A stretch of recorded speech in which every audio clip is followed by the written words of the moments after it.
Hola, buenas tardes. Soy Jordi Dalmau, fundador de Kombucha, y hoy vamos a pasarlo muy bien hablando con Marcelo Soy y hablaremos de centenarios.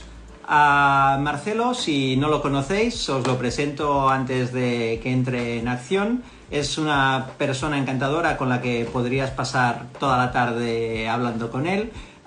Es farmacéutico de profesión, es hijo de médicos y por un tema de salud, ¿no? Como más o menos le va pasando a todos los conocidos, pues entró en el mundo se puso a estudiar dietética y también PNI. Y ahora es colaborador de Let's El que Menjas, es también colaborador del equipo de Xevi Verdaguer y es una persona encantadorísima que le encanta ayudar a la gente. Y el otro día, hablando con él, nos pusimos a hablar de un reportaje que se llama The Human Longevity Project, ¿no? y que habla de personas centenarias. Y entonces, hablando con él, me hizo gracia que comentó que uno de los protagonistas es justamente vecino de su madre, que lo conoce personalmente, y entonces ya lo tuvimos clarísimo. Marcelo, por favor, explícanos qué hace la gente para llegar a centenarios. Y entonces este va a ser el tema de hoy, ¿no? ¿Qué podemos hacer, ¿no? O al revés, ¿no? ¿Qué hacen las personas que han llegado a centenarios para justamente poder llegar, ¿no? Y a ver si somos capaces de aprender alguna cosa de lo que hacen ellos. Entonces, vamos a ver si Marcelo ya está por aquí y le pedimos que se una. Ahora sí. Ya que estás conectado, ahí sí. Marcelo, ¿qué tal? ¿Cómo estás? Hola, buenas tardes. Muy Perdona, bien. es que he intentado hacerlo con el ordenador, pero creo que no será posible, entonces tendré que hacerlo con el móvil. Perfecto, no hay problema. ¿Sí? Vale, espera, me lo pongo un poco más al centro, ahí.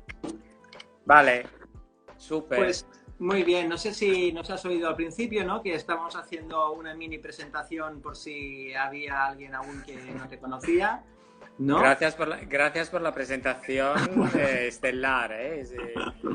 No, pero como como siempre es un placer hablar contigo, ¿no? como una celebrity. Hombre, eres una celebrity de los que necesitan ayuda. Pues no, gracias a ti para haber encontrado también el tema maravilloso que es cómo llegar a los 100 años. He tenido, bueno, durante estos días, semanas, muchas horas de consulta, de estudio, y por fin llega una charla que me gusta muchísimo, que me permite hablar de manera libre y que me permite también recordar un poco mi tierra, la Sardeña. Entonces, no sé, os tengo que dar las gracias yo, ¿no? Vosotros. Faltaría más. Nos podemos plantear el tema de salud, ¿no? Como un objetivo, ¿no? Que podría ser llegar a los 100 años. Y para llegar, lo más fácil sería copiar los que ya han llegado a los 100 años, ¿no? Todos los que llegan a los 100 años, ¿hay algún patrón o algo que se repita? ¿O es casualidad, es genética, ¿no? ¿Qué es donde vives? ¿Por qué hace que haya gente que llega a los 100 años y otros que a los 50 estén muy atropellados, ¿no? Bueno, aunque la gente piense que la genética es lo que cuenta, realmente en tu vida la genética cuenta solamente un 10%. Si hablamos en términos de longevidad, la genética es solamente un 10% y la epigenética, o sea, lo que tú haces durante toda la vida, tus hábitos alimentarios, tus hobbies, la falta de estrés, eso es un 90% en términos de longevidad. El impacto que tienen los hábitos alimentarios es mucho más grande del impacto que tiene tu genética sobre la calidad de vida que tendrás durante toda tu vida y la longevidad. Bueno, pues eso es una súper buena noticia, ¿no? Porque... Sí, pero la gente está muy confusa porque a la hora de, a la hora de ver ejemplos, es que es mucho más fácil adoptar una receta rápida de esta. Sí, no, es que ahora estoy haciendo la dieta Atkins. Ahora estoy haciendo la dieta alcalina, que ya no sé dónde está la dieta alcalina. Ahora voy al paleo y ahora me hago un fin de semana de ayuno o de detox. Todo está bien, pero realmente tenemos que poner el foco de atención a esas zonas azules magníficas que hay en nuestro planeta, que a lo mejor la gente no sabe qué son las zonas azules. Eso, cuéntanoslo. Y sí que a lo mejor conoce la dieta Atkins. Ya, va, venga, pues entramos en las zonas azules, ¿no? ¿Qué son las zonas azules? Las zonas azules es un término que después se ha patentado, que nació en el National Geographic hace años, creo en el 2005 ya. O sea, llevamos 15 años con este término en la calle. Y nace del estudio de unos periodistas, médicos, de un equipo multidisciplinar, del estudio donde iban a buscar las personas longevas y las razones de su longevidad. Entonces encontraron 5 zonas en todo el planeta donde había más centenarios respecto al resto del mundo. Y todo el estudio empezó en un pueblo de Cerdeña que se llama Orosei. En el pueblo de Orosei parece ser que hay 10 veces más centenarios que en Estados Unidos, por ejemplo. Ajá. Entonces, a partir de ahí estudiaron cuáles eran las zonas de más centenarios del planeta y por qué había más centenarios en esas zonas, y eligieron Sardeña en primer sitio, la isla de Okinawa en Japón, la isla de Icaria en Grecia, una localidad de Costa Rica y un pueblo de California donde son religiosos adventistas del séptimo día que están todo el día rezando, pero junto al rezo hacen muchas actividades colectivas, dedican mucho tiempo al deporte, al aire libre, a los paseos por la montaña, con lo cual, a diferencia de todo el resto de sus vecinos americanos, ellos tienen como 10 años más de promedio de vida respecto al resto de la población americana. Y si no vivimos en una zona azul, ¿podemos hacer algo para que sea lo más azul posible? ¿O? Bueno, no, porque la genética es la que es, ¿no? La alimentación, sí. Luego Pero los hábitos hacen mucho más. En la localidad, en estas localidades realmente, ¿qué es la clave? Es que mezclas un poco el estilo de vida, la dieta, prácticamente muy rica siempre en vegetales, eso será una constante. Basada en vegetales, en fruta, eso será una constante para todos. Pero además de dieta, de aire limpio, de falta de contaminación, de ejercicio, también el apoyo social, la espiritualidad, el círculo de amistades, la familia, todo esto, todos va estos sumando, factores, ¿no? Va sumando puntos. Va sumando puntos, sí, señor. Y todo esto va a componer la fórmula mágica para llegar a los 100 años. Que realmente no se estresan mucho las abuelas de Okinawa yendo al gimnasio, pero como toda su actividad diaria es manual, no les hace falta, el ¿no? cocinar, el limpiar la casa, no sé, y van andando a todas partes, pero se pasan mucho tiempo también sentadas en un ambiente relajado, entre amigas, contándose detalles del pasado, teniendo también un propósito en la vida a pesar de la edad. Eso es clave. Entonces, todos estos factores después componen la fórmula mágica para para llegar a los 100 años. Y no sé, y empezando así por el tema de alimentación, ¿no? ¿Qué deberíamos comer, ¿no? Para ir cambiando esa epigenética.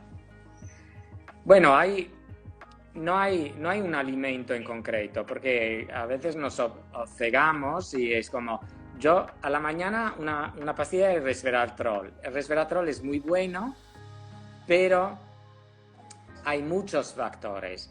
Primero es una dieta basada absolutamente en productos frescos, en alimentos ricos de colores.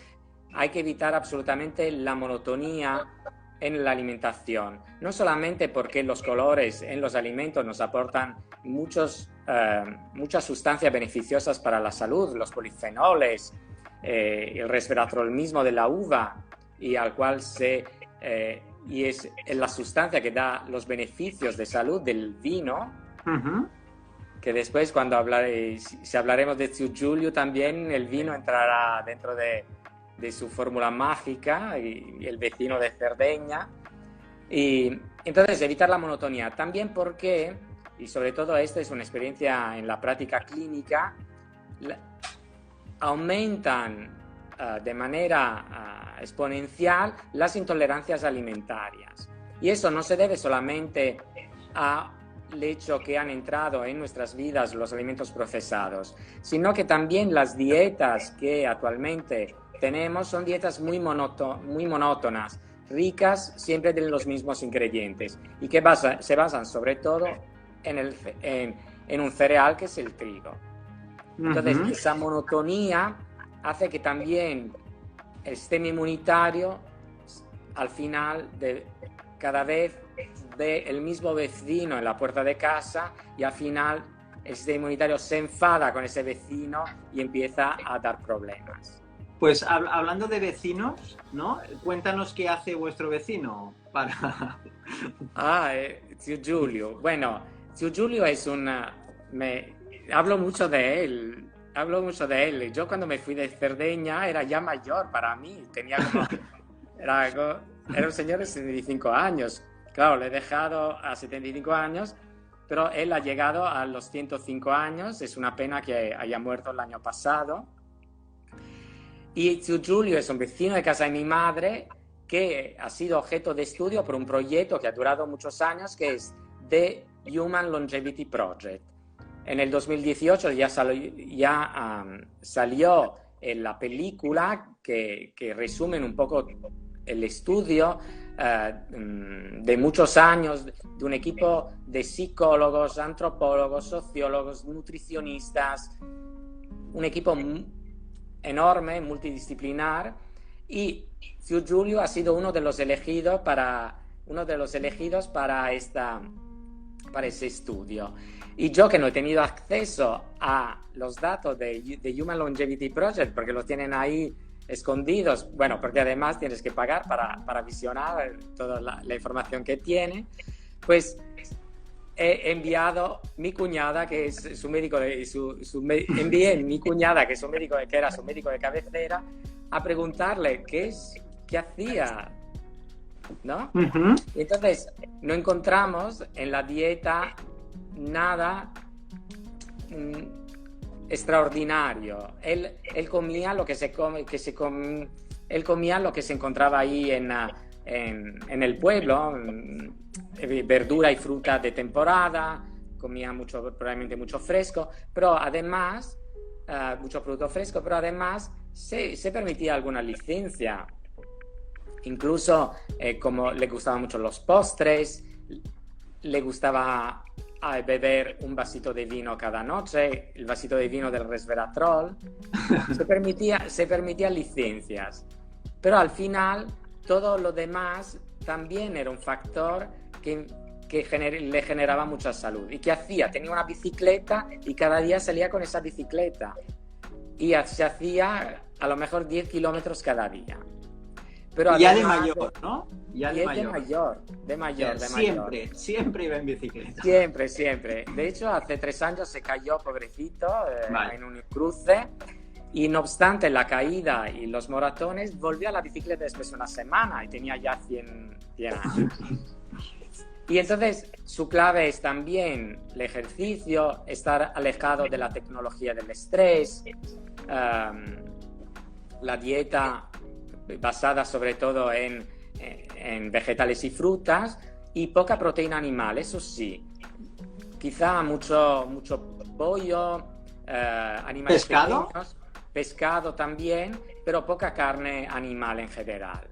Y sobre todo, nada de redes sociales. A la tarde la actividad era reunirse con los vecinos, estar ahí charlando y tomando el fresco. Jugar al domino, ¿no? Y jugar al domino. Pero yo creo que fundamental, sobre todo para la gente mayor, es ese momento de soy viejo y no sirvo para nada. Entonces, en el pueblo, Zio Giulio ha podido mantener un propósito en la vida, un objetivo, y ha mantenido el culto para los ancestros, siempre ha tenido un rol fundamental en su familia, siempre ha contado en su familia.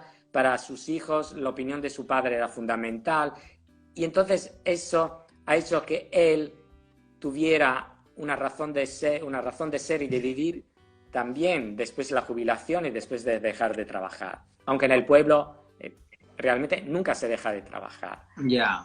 Y entonces ha seguido participando y ser un miembro activo de la comunidad, y después ya cuando lo ficharon los de Human Longevity Project, ya se convirtió en una celebrity. El cumpleaños se celebró en la calle y todos los vecinos invitados, imagínate. Bueno, aquí ya lo empezaron a estresar, ¿eh? Sí. Y eso, y un poco también superar ese estigma de la vejez y de la fealdad que tenemos en nuestra sociedad. Nuestra sociedad está hecha para las personas guapas y la belleza es un valor. Y en el pueblo todavía no lo es. En el pueblo de Cerdeña todavía, aunque las cosas cambien a peor, todavía uno se sobrepone a la edad y sigue manteniendo la belleza que le corresponden por su edad. Uh-huh. Y eso ha hecho que Zio Giulio llegara a los 105 años. Pero hay un detalle que pobrecito, en el momento, eso sí que ha sido clave. Yo creo que ha sido fundamental. En catalán se dice una davallada en su vida, en la seva vida, que es haberle quitado la bici, que los hijos tenían miedo y tuvieron que quitarle la bici. Y eso fue un duro, yo creo que fue un golpe para él, porque era toda su vida realmente, el ejercicio, la bici, esa sensación de independencia. Pues sí. Muy bien. Y más cosas.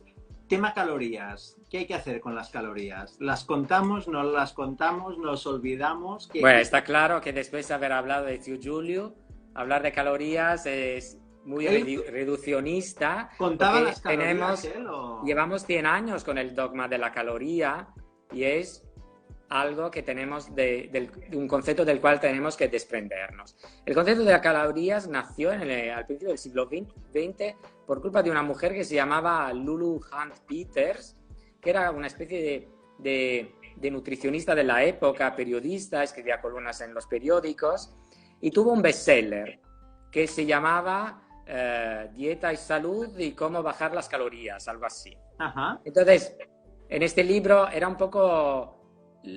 transmitía la idea que reduciendo las calorías se bajaba de peso, y la clave para bajar de peso era precisamente contar calorías.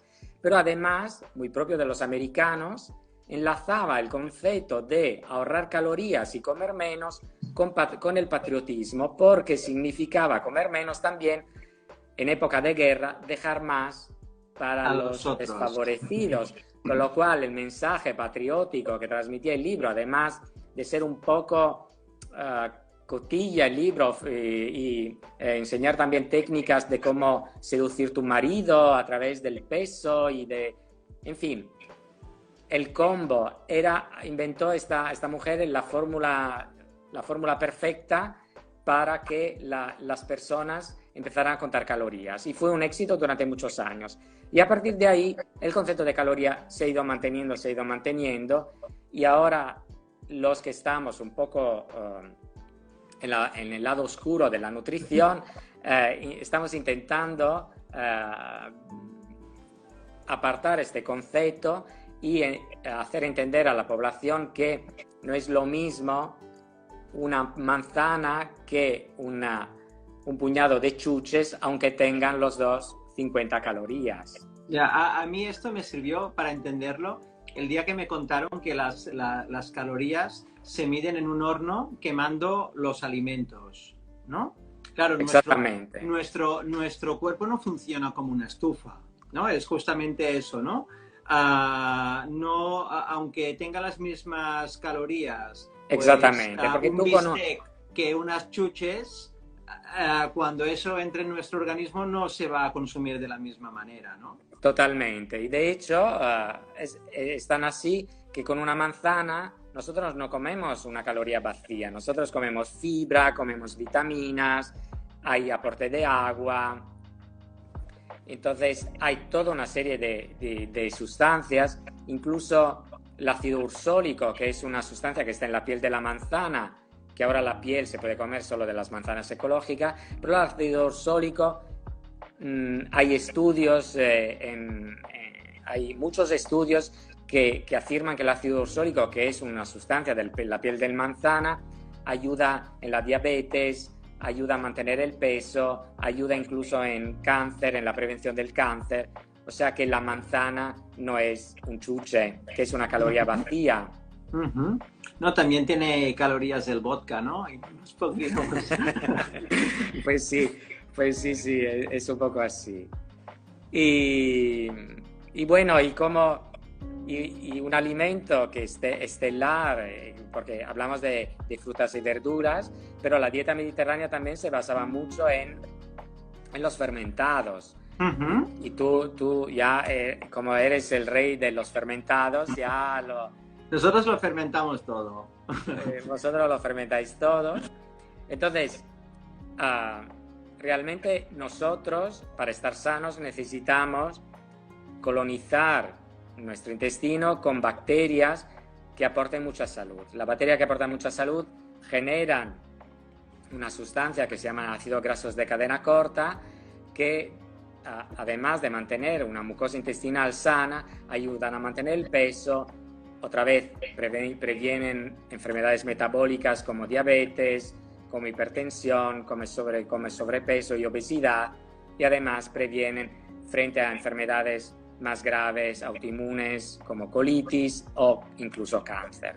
Entonces necesitamos ese aporte de bacterias buenas diarios, ese aporte de fermentados. Y los fermentados son exactamente eso, son bebidas, son alimentos que son alimentos vivos que contienen bacterias. Y normalmente les llaman, tú lo sabrás, alimentos probióticos, pero realmente son mucho más, porque son alimentos tanto probióticos como prebióticos. Uh-huh. Porque no solamente están las bacterias vivas, que los vemos, no sé, cualquiera que haya tenido en casa una botella de kombucha ve que es una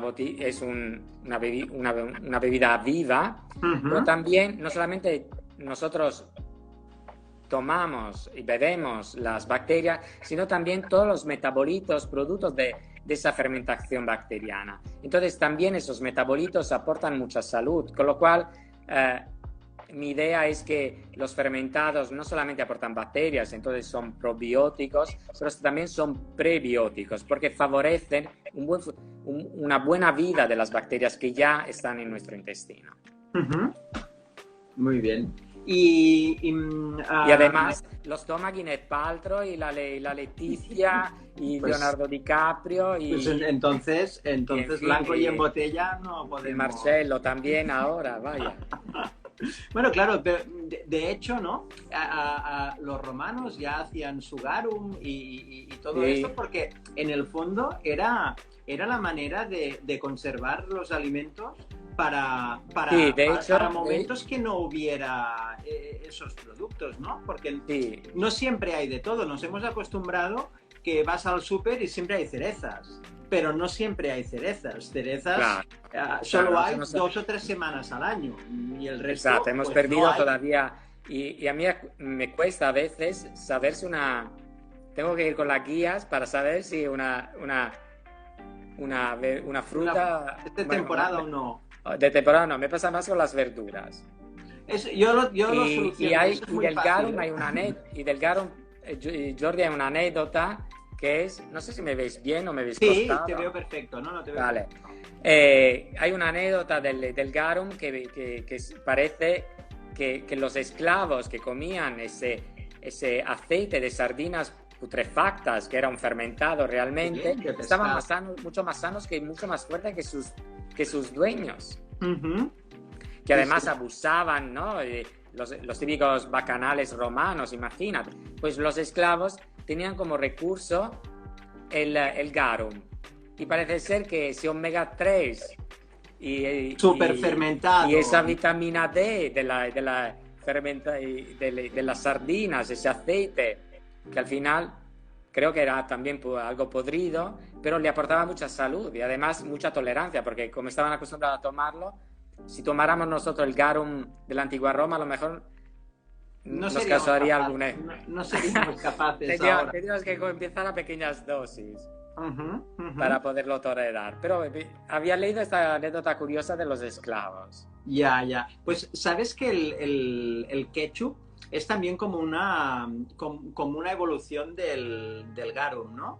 Porque también se hacía muy al principio, con fermentados de pescado, después se hizo con fermentados de setas y hacia el año 1800 se inventó el ketchup de tomate, ¿no? Que tenían, Curioso. ¿no? No sabía esta anécdota. Incluso ahí la marca Heinz de ketchup, aún en el bote pone tomato ketchup, para dejar claro que este es de tomate, que no es de cualquiera de los otros, ¿no?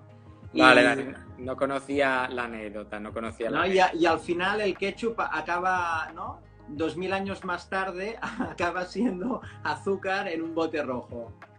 Claro, es ¿No? Lo que que ya salvaba, lo que daba fuerza a los esclavos acaba siendo pues una porquería. un producto ultraprocesados que no aportan nada de salud. Sí, sí. Uh-huh. Pues precisamente eso.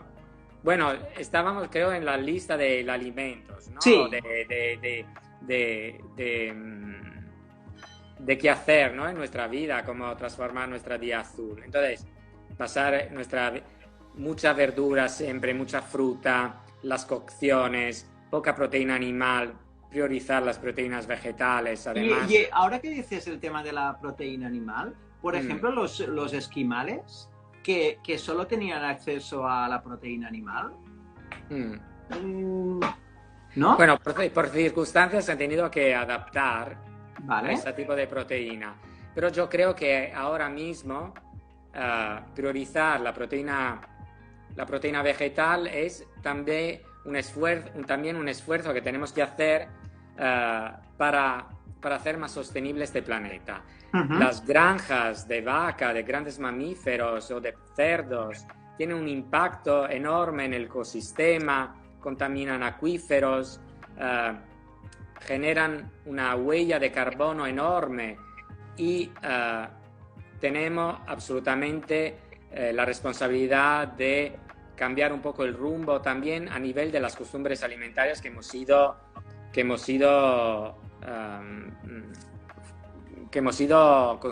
construyendo durante este siglo. Los esquimales, por supervivencia, no tenían acceso a ni productos verduras de frescos. colores, ¿no? Lo que hacían los esquimales era comer las vísceras. El hígado, ¿no? Y sobre el hígado y las vísceras, que también encontraban ahí las vitaminas y eso también le aportaba mucha salud. Y nosotros no solamente tenemos una dieta muy rica en proteína animal, sino que hemos dejado también de comer una parte del animal que da muchos beneficios, como por ejemplo el hígado. Uh-huh. Y cuando hablabas tú de que tenemos que comer más vegetales, ahí por ejemplo incluyes la soja. También, sí. Me parece un alimento estupendo, es un aporte de proteína muy bueno. El problema de la soja es que es un alimento que se han hecho cultivos muy extensos. La mayoría de la soja que se utiliza incluso para los alimentos para las vacas, es transgénica. Entonces ha ido como a través con la soja ha venido una muy mala fama, pero la soja en realidad es una buena legumbre y además tiene un principio activo que es la genisteína, que es una isoflavona, y hay estudios que dicen que esta isoflavona es muy útil en el cáncer. No en todos tipos de cáncer, pero en algunos cánceres de mama es muy útil, sobre todo en la prevención. Y entonces, no de golpe basar nuestra alimentación en la soja, pero ¿por qué no dentro de las legumbres también utilizar la soja? ¿Por qué no? Y claramente ecológica. Siempre yo intento, sobre todo los alimentos que no cuestan tanto, porque no ecológicos, como los huevos, por ejemplo. Yeah. Y además, respecto a la proteína animal, hay otra cosa. En Cerdeña, normalmente se consumía, hablo de los últimos 100 años, se consumía carne, sobre todo los días de fiesta, los fines de semana, pero carne de pasto. Ya, claro. Que aportaba mucho omega 3. Es que puede ser que cuando hablemos del problema de la proteína animal, no puede ser que la proteína animal que ahora tenemos acceso es muy diferente a la que había hace 1000 años. También, por supuesto. ¿No? Porque a lo mejor culpabilizamos la proteína animal y a lo mejor no es la proteína animal. No, sino que es no, el tipo de proteína animal, ¿no? Que tenemos absolutamente. acceso ahora. Tenemos que garantizar en absoluto el aporte de proteína diario, y si una persona es omnívora, y yo lo soy, ¿por qué no ir variando, no? Pero también la calidad de la carne tiene su importancia. Porque ahora que dices justamente esto, ¿no? Nos preguntan ahora aquí mismo que qué opinas sobre la alimentación carnívora. Supongo que se refiere a la paleo. Bueno, o entiendo yo, mucho basada en mucha proteína animal. Bueno, basada en mucha proteína animal no me parece una buena opción. Proteína animal sí, pero tiene que incluir pescado, el pescado azul, tiene que incluir marisco, tiene que incluir moluscos. Vale. Eso es proteína animal. Y huevos también. Vale. Y los huevos, además insisto mucho que sean ecológicos, porque el precio es muy accesible, es uno de los alimentos ecológicos probablemente más económicos del mercado. ¿Y por qué no ecológicos? Creo que ayer, no sé dónde oí el comentario, ¿no? Que decía que el tema de, digamos, de la alimentación de calidad es una inversión, ¿no? Sí, ¿no? Porque total. puedes invertir, ¿no? En huevos de calidad o puedes ahorrar y comprar otras cosas, ¿no? Y luego te lo tendrás que gastar en medicina, ¿no? Pero me gustaría también no todo focalizarlo en el ecológico, también remarcar los conceptos que hemos ido hablando hace nada de proximidad, de proximidad, de temporada. También eso cuenta. Bueno, ¿no? a ver, nosotros el otro día también lo comentábamos en otra charla, ¿no? Y a lo mejor el tema ecológico es una manera de tener esa garantía cuando no conoces al productor, ¿no? Si conoces al productor, que es de tu vecino que tiene las gallinas y las ves que están allá en el campo, no hace falta. No necesitas el sello. Y ves lo que comen las gallinas, no necesitas que te dé ninguna garantía, ¿no? Porque ya lo ves. El problema es cuando esos huevos han pasado por no sé cuántas manos y como no puedes preguntar directamente al productor, pues es la garantía de tener ese sello. Sí, eso es cierto, pero también dependiendo de dónde venga el producto ecológico, también deja huella de carbono. Porque si es un limón, puedes comprar un aguacate ecológico, ¿no? Que viene de Sí. Costa Rica. Exacto, si es un limón de Argentina ecológico, no hace ningún favor al planeta. Entonces, ahí sí que me garantizo que es ecológico, o sea, no tratado con antiparasitarios, pero la huella del carbono, el impacto que tiene el transporte de estos alimentos desde el otro lado del planeta, hace que no sea tan ecológico y sostenible. Ya. Muy bien, perfecto. Pues venga, íbamos a hablar de las pautas, ¿no? Para esta alimentación, ¿no? Hemos hablado de la variedad, de introducir verduras, de introducir fermentados, ¿no? Sí. Más temas. Remarcar la proteína. Primero eso, ¿no? De que en Cerdeña siempre se ha consumido carne de pasto de animales que han vivido libre, con lo cual se garantizaba el aporte de omega 3 y no es ahora en la dieta nuestra actualmente el problema es precisamente un exceso de omega 6 y de ácido araquidónico que son muy proinflamatorios. Pero respecto a la proteína, remarcar que es un alimento fundamental en la alimentación y de hecho es un alimento básico, sobre todo en los centenarios. Sobre todo en las personas mayores es importante garantizar el aporte de proteínas porque la debacle que pueden sufrir por una alimentación hipoproteica después un estrés crónico, después un ingreso en hospital o después una gripe, ahí es muy importante garantizar el aporte proteico porque la piel se repara con la proteína, los tejidos se reparan con las proteínas, las enzimas se forman a partir de las proteínas, con lo cual es necesario, y los neurotransmisores también se derivan de las proteínas, con lo cual es necesario garantizar el aporte de proteína. Entonces, cada uno elija, según sus principios éticos, si quiere ir más a lo omnívoro o al vegetariano o al vegano. Y si decide omnívoro, pero que varíe y que no se fije tanto en la carne animal, pero que también la carne del pescado y de marisco, que también nos aporta mucha salud. Y respecto a lo que tenemos que hacer, bueno, comer los alimentos y la calidad, y pondré mi pincelada de psiconeuroinmunología, y es importantísimo hacer caca todos los días.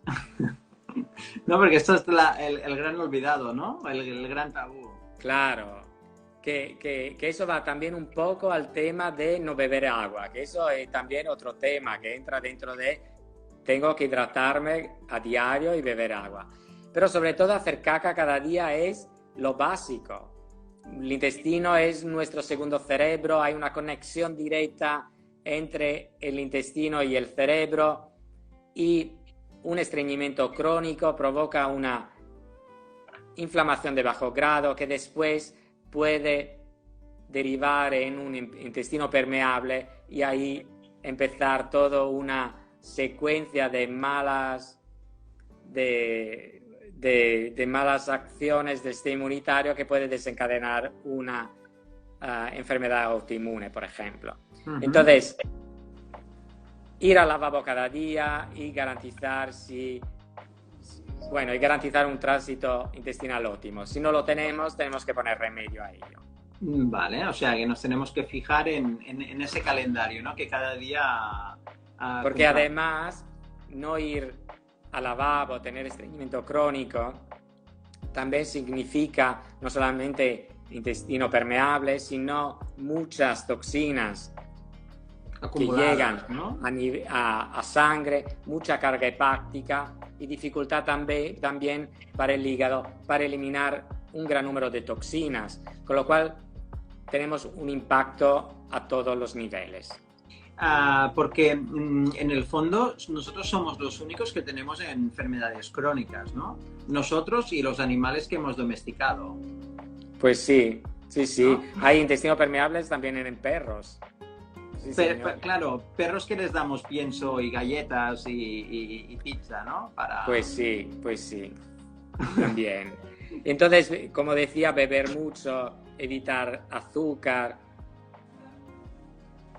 Beber mucho. Nos preguntan también el tema del agua. ¿Qué tipo el agua? Tenemos que mirar algo, ¿no? Nos preguntan si con gas tema minerales, ¿qué tipo de agua? Bueno, ¿Agua de osmosis sirve, no? ¿Cómo sí, lo hacemos?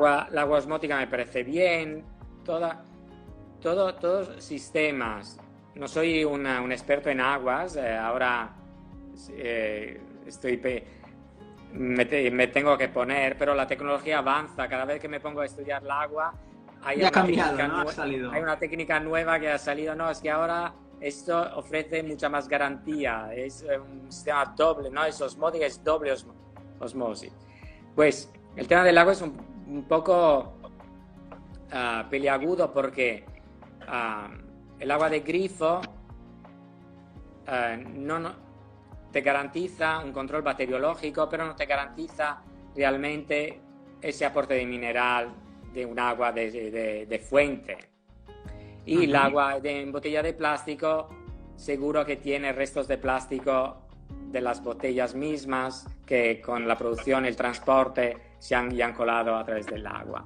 Entonces el tema del agua no es un tema difícil de tratar. Yo digo, intenta encontrar la fuente de agua mejor que puedas. Sería estupendo si todos pudiéramos beber el agua Lluiga que produce Grifos, que es un agua fantástica, o la Esmeraldina de Sardeña, que ha sido elegida como el agua mineral mejor del mundo hace 2 años. Si no tenemos acceso al agua Esmeraldina o la Lluiga del laboratorio Grifos, pues la mejor que encontremos. No estoy para la mineralización débil. En el sentido, si no tenemos un problema de riñón, tenemos que buscar una buena mineralización del agua. Nos aporta muchos minerales el agua y un agua de baja mineralización no es aconsejable. De hecho, que si podríamos juntar un poco a esa agua con pocos minerales, con poca cantidad de minerales, algo de agua de mar. Es lo que te iba a decir, ¿no? El agua de mar, ¿cómo la contemplas tú? Pues me parece muy bien. El agua de mar aporta todos los minerales de la tabla periódica, es un alimento fantástico, bueno, una bebida fantástica, y se podría incluso utilizar a diario mezclada al agua que consumimos habitualmente. Vale, perfecto. Pues creo que ya el tema del agua ha quedado resuelto. Y aceite de oliva, aceite de arbequinas, el aceite de Siurana, el fantástico aceite del Baixcamp. Eso sí que es un buen aceite y es solo líquido. Eso sí que aporta mucha salud. No puede existir una alimentación sin el aceite de oliva extra virgen y si es, bueno, y sobre todo crudo, lógicamente. Tema cereales. Antes has hablado un poco mal del trigo, ¿no? ¿El resto de cereales que también con moderación o cómo lo ves? Pues es que el problema es que basamos nuestra alimentación en el cereal. Tenemos que recuperar un poco ese plato de Harvard que salió hace unos años, que rompe el esquema de la típica pirámide alimentaria que hemos estudiado en la escuela y divide el plato en sectores. La mitad del sector tiene que ser verduras, un cuarto tiene que ser cereal y otro cuarto tiene que ser el aporte de proteína. Y a partir de ahí construimos nuestros menús. Y de cereales, buscar cereales que no sean trigo, porque el trigo es el cereal de peor calidad. Entonces buscar, si nos gusta el cereales más ancestrales, espelta, camut. ¿Y se puede vivir sin cereal? ¿Podemos obviarlo, el cereal? Totalmente, sí. Pero podemos buscar otras opciones de cereales, incluso cereales sin gluten. El trigo sarraceno es una estupenda opción. Xevi Verdaguer habla siempre del trigo sarraceno y lo aconsejamos mucho en consulta, porque además de no tener esa grande producción masiva que tiene el trigo, aporta sustancias muy beneficiosas como la quercetina y no tiene esa gran proteína que es el gluten, que en el combo de una alimentación rica de refinados y con un intestino inflamado añade problemas a ese intestino. Perfecto. Nos preguntan por aquí si el trigo sarraceno tiene gluten. No, el trigo sarraceno es realmente no es un trigo, aunque se llame trigo sarraceno, ¿no? Es un pseudo cereal. Es lo que te iba a decir, tampoco es un cereal, ¿no? No tiene gluten. Los cereales que tienen gluten son el trigo, el centeno, la espelta, el kamut. Porque la cebada no tiene trigo, pero normalmente está contaminada y tiene trigo por contaminación. Entendemos la avena, Jordi. La avena es sin trigo, ¿no? Pero normalmente hay sin gluten, pero normalmente viene contaminada. Exacto. Y tiene, ¿no? Pero ahora, como la demanda de avena sin gluten es muy alta, ya se puede encontrar avena sin gluten. Sí. Por aquí, con el tema del agua de mar, ha salido una consulta que los hipertensos pueden tomar agua de mar. Sí, hay diferentes opciones de agua de mar. Incluso a mí me gusta un laboratorio que se llama Quinton, que va a recogerlo en las aguas del Cantábrico a 50 metros de profundidad, hace análisis para evitar la presencia de microplásticos en el agua, hace un control bacteriológico, microbiológico estupendo, y es un agua fantástica y tiene diferentes opciones. Entonces, en un hipertenso podría ser una buena opción el agua isotónica. Hay un agua hipertónica muy rica en minerales que en un hipertenso podría crear problemas, pero en un hipertenso podríamos optar para un agua isotónica. Pero también un hipertenso necesita ese aporte de minerales. Uh-huh. Y también siempre subrayo también la sal. Nos hemos acostumbrado por los consejos médicos a eliminar la sal, porque es verdad que todos los alimentos refinados, todos los alimentos ultraprocesados que encontramos en el súper son muy ricos de sal. Pero la sal tiene que existir en nuestra alimentación. La sal nos aporta ese yodo. De hecho, tenemos que aportar ese yodo para que la tiroides funcione bien, para que nuestro sistema hormonal, nuestro director de orquesta, que la tiroides funcione de manera óptima. Y ese yodo lo podemos aportar prácticamente solo con la sal yodada o con la sal marina, pero la sal yodada nos aporta el justo yodo que no necesitamos. Una sal marina no está tipificado en la cantidad de yodo, con lo cual, si en los hipertensos por recomendaciones médicas hay que quitar la sal, para una persona que no tiene problemas de hipertensión hay que poner sal y garantizar un mínimo de aporte de sal yodada cada día. Entonces, si nos gustan otros tipos de sales como la sal de montaña del Himalaya, que no tiene yodo, o la sal marina, que pero no es imposible saber la cantidad de yodo que tiene, podemos o debemos mejor recurrir a la sal yodada. Un poquito de sal yodada, media cucharita o una cucharita pequeña de sal yodada cada día es necesaria, porque nos aportará ese yodo, que precisamente es una de las carencias de todas las gamas de carencias minerales que vamos arrastrando en esta sociedad moderna. Porque no hay ninguna otra fuente de yodo. ¿O de dónde podemos sacar el yodo? El yodo hay en todos los alimentos marinos, hay yodo. Vale. Lo que sí que tenemos un problema. En la sal marina hay poco yodo y en las algas es demasiado yodo. Entonces, las algas son un alimento estupendo. De hecho, los japoneses hacen incluso sal de algas, o existe el gomasio que mezcla sésamo con algas. Pero las algas, la mayoría de las algas contienen niveles de yodo tóxicos.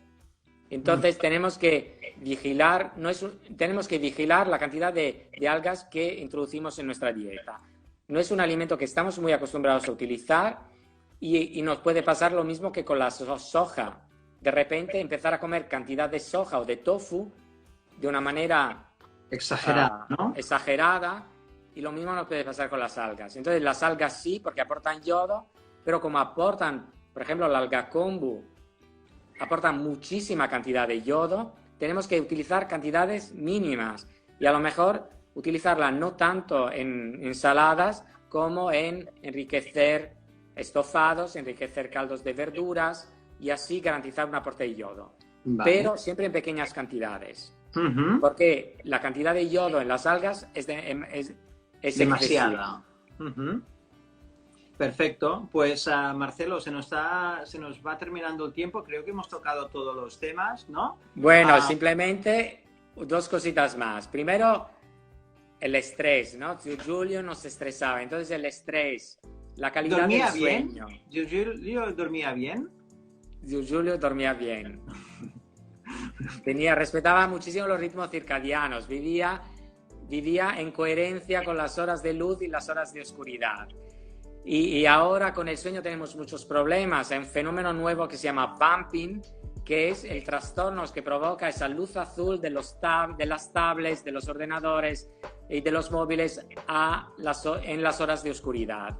Y de hecho hay un estudio de Navarra de hace 2 años que dice que en los niños esa luz azul en horas de oscuridad provoca una disminución de la melatonina, que es la hormona del sueño, de un 90% respecto a los adultos. Con lo cual las tablets, los ordenadores, los móviles utilizados en horas de oscuridad están generando futuros insomnes y futuros enfermos, porque mucha salud la da el sueño.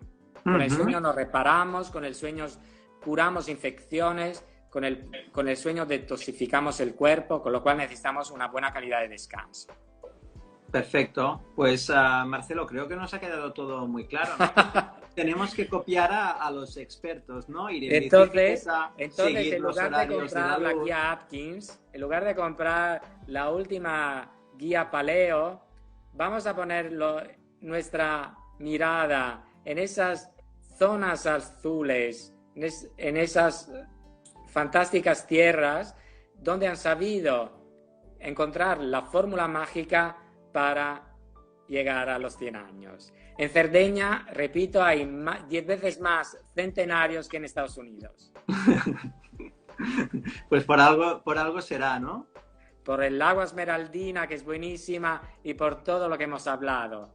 Por el respeto de los mayores, por el mantener esa espiritualidad, por la buena comida, por una vida sin estrés, por vivir en coherencia con los ciclos circadianos, por mantener un propósito en la vida, por ser alguien aunque tengas 70 años y para saber que tú cuentas en tu entorno, en tu familia, en tu círculo de amistad.